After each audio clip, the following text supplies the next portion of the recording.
میرے ابا بہت اچھے مزاج کے حامل تھے۔ میری ہر بات نہ صرف سنا کرتے تھے بلکہ میری ہر خواہش بھی پوری کرتے تھے۔ میں بہت خوش تھی، لیکن اب نہ جانے کیا ہو گیا تھا کہ خالہ ہمارے گھر آتی اور جب اماں کاموں میں لگی ہوتی تو ابا کو اشارہ کر کے کمرے میں لے جاتی۔ میں اس وقت چھوٹی تھی لیکن اتنی بھی نہ سمجھ نہ تھی۔ تھوڑی ہی دیر بعد جب خالہ کمرے سے نکلتی تو رو رہی ہوتی اور ابا خود بھی پریشان پریشان نظر آنے لگے تھے۔ میں یہ سب سمجھنے سے قاصر تھی کہ آخر ان دونوں کا یہ سب کرنے کے پیچھے کیا مقصد ہے۔ خالہ آخر ابا کو کیوں اشارے کرتی ہیں، میں سوچ کر پریشان ہو چکی تھی، لیکن مجھے کچھ سمجھ نہ آ رہا تھا۔ اس کے بعد سے تو یہ سلسلہ ہی چل پڑا تھا۔ خالہ اب ہفتے کے 4 دن ہمارے گھر باقاعدگی سے آنے لگی تھی، اور جب جب خالہ آتی تھی اس رات اماں اور ابا کی زبردست لڑائی ہوتی تھی۔ مجھے یہ سب سمجھ نہیں آ رہا تھا، لیکن ایک روز جب بیٹھ کر میں نے ہر چیز پر غور کیا تو جو بات میری سمجھ میں آئی، میرے سر پر آسمان ٹوٹ پڑا تھا۔ تو کیا ابا اور خالہ ایک دوسرے کو پسند کرنے لگے تھے؟ کیا خالہ یہ سب اس لیے کر رہی تھی کہ ابا اماں کو طلاق دے کر ان سے شادی کر سکے؟ یہ سوچتے میرے دل میں خالہ کے لیے نفرت کی ایک لہر دوڑی تھی۔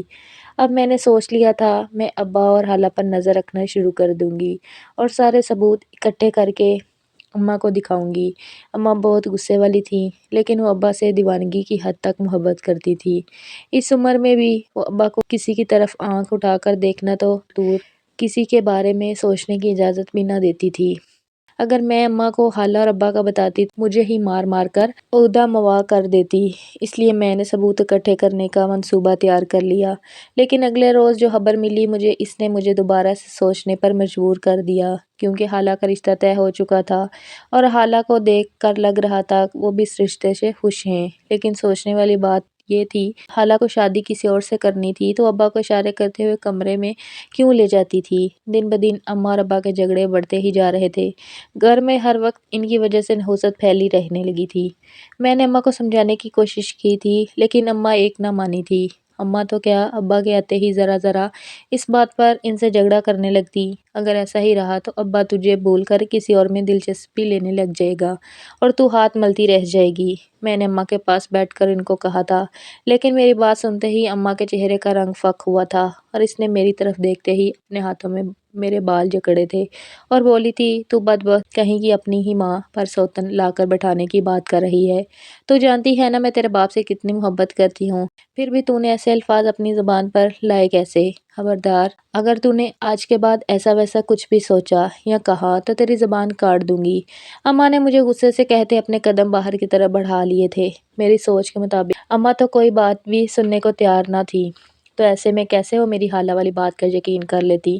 اماں نے تو مجھے کمرے میں ہی بند کر دینا تھا، انہیں جو کچھ بھی تھا میرے ہاتھ میں ہی تھا۔ میں نے دوبارہ سے ابا اور خالہ پر نظر رکھنا شروع کر دی تھی۔ خالہ روز اسی وقت آتی جس وقت اماں باورچی خانے میں مصروف ہوتی۔ میں نے سوچ لیا تھا اب خالہ کا راز کھول کر ہی رہوں گی۔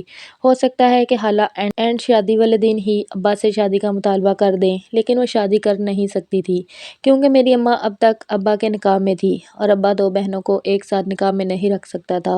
اس سے پہلے ابا اماں کا چھوڑتا مجھے سچ جاننا تھا۔ اگلے روز جب خالہ ابا کو اشارہ کر رہی تھی تو میں اسے گور گور کر دیکھنے لگی۔ میری توجہ خود پر محسوس کرتے خالہ پھیکا سا مسکرا پڑی، لیکن میں نے چہرے کے تاثرات نہ بدلے۔ میں ہنس خالہ کو شعلہ بار نظروں سے گھور رہی تھی۔ ایک پل کے لیے تو میری آنکھوں میں اپنے لیے ایسا تاثر دیکھا کہ خالہ بوکھلا گئی تھی۔ اس دن کمرے میں جانے کے بجائے جلدی سے گھر سے چلی گئی۔ شکر تھا خالہ سے جان چھوٹی تھی، لیکن یہ میری خام خیالی تھی۔ اب جو آگے ہونے والا تھا وہ تو میں نے کبھی خواب میں بھی نہ سوچا تھا۔ ساری رات اماں اور ابا کے جھگڑے ہوتے رہے۔ بالآخر ابا ہی رات 11 بجے گھر سے نکل گیا اور اس کے نکلتے ہی اماں نے اپنے آپ کو کمرے میں بند کر دیا تھا۔ اماں کو یوں کمرے میں بند دیکھ کر پتہ نہیں کیوں مجھے ہول سے اٹھ رہے تھے۔ میں نے جا کر بہت دروازہ پیٹا، لیکن اماں اپنی ضد کی پکی تھی، اس نے دروازہ نہ کھولا۔ ویسے بھی کافی دنوں سے اماں کو نفسیات کا مسئلہ شروع ہو چکا تھا۔ ڈاکٹر نے اس وجہ زیادہ سوچنا اور پریشانی لینا بتائی تھی۔ اماں دوائی کھاتی تو اس کی طبیعت بہتر رہتی تھی، اس لیے پریشان ہو چکی تھی، لیکن آدھا گھنٹہ گزر جانے پر بھی اماں نے دروازہ نہ کھولا تو میں چلا کر اماں کا دروازہ کھولنے پر اکسانے لگی۔ اماں تجھے میری قسم ہے دروازہ کھول دے، ابا واپس آ گیا ہے، اس نے وعدہ کیا ہے اب وہ تجھ سے کبھی نہیں لڑے گا۔ لیکن میری باتوں کا بھی اس پر کوئی اثر نہ ہوا۔ مجھے اچانک سے بے چینی شروع ہو چکی تھی۔ میں نے جلدی سے دوپٹہ سر پر لیا اور باہر جا کر اپنے پڑوس والی آنٹی کو بلا لائی۔ اس نے اپنے بیٹے سے کہہ کر دروازے پر جب زوردار 4 سے 5 ضربیں لگوائیں تو دروازہ کھل گیا، لیکن میری قسمت، میری اماں کی آنکھیں ہمیشہ کے لیے بند ہو چکی تھیں۔ اماں نے ابا اور خالہ کی وجہ سے ذہنی اذیت سہتے ہوئے خودکشی کر لی تھی۔ میں اماں کے بے جان جسم سے لپٹ کر بہت روئی تھی، لیکن وہ اس جہاں سے جا چکی تھی اور جہاں وہ گئی تھی اس جہاں سے واپسی ناممکن تھی۔ اماں کی تدفین کب ہوئی، کیسے ہوئی، مجھے کچھ خبر نہ تھی۔ مجھے گہرا صدمہ لگا تھا، لیکن اماں کی موت کے 2 دن بعد سے ہی خالہ ایک بار پھر سے ہمارے گھر آنا جانا شروع ہو چکا تھا۔ سب لوگ اماں کی طبیعت سے واقف تھے، اس لیے کسی نے اماں کی موت کو عجیب نہ جانا تھا، لیکن میں اس گھر میں رہتی تھی اور میں سچ سے واقف تھی۔ میری ماں کو خودکشی کرنے پر مجبور کیا گیا تھا، اور وہ کوئی نہیں بلکہ میرا سگا باپ تھا، جس کے ساتھ اس سازش میں خالہ بھی شامل تھیں۔ پہلے تو مجھے صرف خالہ سے نفرت محسوس ہوتی تھی، لیکن اب مجھے ابا کا چہرہ دیکھنا کا بھی دل نہ کرتا۔ میں دن بدن ابا سے دور ہوتی جا رہی تھی۔ ابا مجھے لاکھ بلاتا، میری پسندیدہ چیزیں لے کر آتا، لیکن میں اس کے پاس بیٹھنا بھی گوارا نہیں کرتی تھی، اور وجہ وہی تھی کہ وہ دونوں میری اماں کے قاتل تھے۔ ابا اور خالہ کی اشارے بازی ایک بار پھر شروع ہو چکی تھی۔ اس جمعے خالہ کا نکاح تھا۔ مجھے یہ سب ایک ڈرامہ ہی لگ رہا تھا، لیکن جب جمعے کو واقعی خالہ کا نکاح کسی انور نامی شخص سے ہوا تو مجھ پر حیرتوں کے پہاڑ ٹوٹ پڑے۔ ابا اور خالہ اگر ایک دوسرے کو پسند کرتے تھے تو ابا تو ان کا رشتہ صاف تھا، پھر کیوں خالہ نے کسی اور سے نکاح کر لیا؟ کیا وہ سب میرے دماغ کا فطور تھا؟ میں اب تک اپنے ہی ابا کو غلط سمجھتی رہی تھی۔ مجھے اپنی سوچ پر شرمندگی ہوئی تھی، اور اگر ابا اور خالہ کے بیچ کچھ ہوتا تو اب تک وہ دونوں نکاح کر چکے ہوتے۔ اس کا مطلب یہی تھا، مجھے وہ سب غلط فہمی ہی ہوئی تھی۔ لیکن اگر ابا اور خالہ ایک دوسرے کو پسند نہیں کرتے تھے تو پھر وہ دونوں اشارے بازی کرنے کے بعد کمرے میں جا کر کون سی خفیہ گفتگو کرتے تھے، اور یہ سب اماں کے جانے کے بعد بھی جاری تھا۔ کیا ابا اور خالہ کے ناجائز تعلقات تھے؟ اور اگر تھے بھی تو وہ دونوں کیوں شادی نہیں کر رہے تھے؟ 1 مہینہ بعد خالہ کی رخصتی ہونے والی تھی۔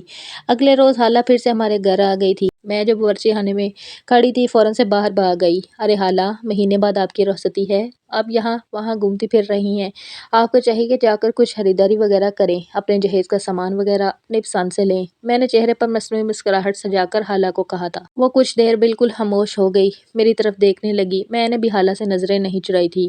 کھوٹ ان کے دل میں تھا تو نظریں میں کیوں چراتی؟ ارے میں تو یہاں تمہارے لیے ہی آتی ہوں۔